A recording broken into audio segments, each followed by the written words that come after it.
1.5 दिवसांच्या बाप्पाला निरोप देण्यात येणार आहे। गणेश विसर्जनासाठी मुंबईमध्ये महापालिकेकडून मोठ्या प्रमाणावर तयारी केली जाते। पालिकेकडून कृत्रिम तलावाद्वारे विसर्जनाची तयारी ही करण्यात आलेली आहे।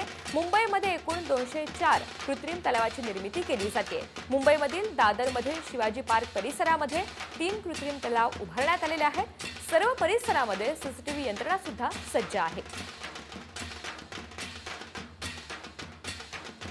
आज वेळ आली आहे ती 1.5 दिवसांच्या बाप्पांना निरोप देण्याची। आपण सध्या दादर शिवाजी पार्क परिसरात आहोत, ज्या ठिकाणी महापालिकेकडून मोठ्या प्रमाणात जय्यत तयारी जी आहे ती या ठिकाणी करण्यात आलेली आहे। महापालिकेकडून 3 कृत्रिम तलावाची निर्मिती करण्यात आलेली आहे। फुलांची सजावट असेल किंवा मग इतर कुठले सजावटीचं असेल, लाइटिंग असेल, अशी जय्यत तयारी महापालिकेने केली गेलेली आहे। जे तलाव तुम्ही या ठिकाणी बघताय ते साधारण 9 फूट खोलीचं तलाव या ठिकाणी महापालिकेने बांधलेलं आहे, ज्यामध्ये फक्त पीओपीच्या मातींच्या मूर्तींचं विसर्जन केलं जाईल, तर दुसरीकडे शाडूंच्या मातींच्या मूर्तींसाठी विसर्जन करण्याची व्यवस्था महापालिकेने केलेली आहे, ज्यामध्ये फक्त शाडूंच्या मातींची मूर्ती विसर्जित केली जाईल। भाविक आपल्या लाडक्या बाप्पांना घेऊन याच ठिकाणावरून येतील। सेल्फी पॉईंट्स देखील या ठिकाणी व्यवस्थापन केलं गेलेलं आहे। मुंबईत एकूण महापालिकेने 204 कृत्रिम तलावाची निर्मिती केली गेलेली आहे। कॅमेरामॅन अनूप सह मी सूरज मसूरकर, साम टीव्ही मुंबई।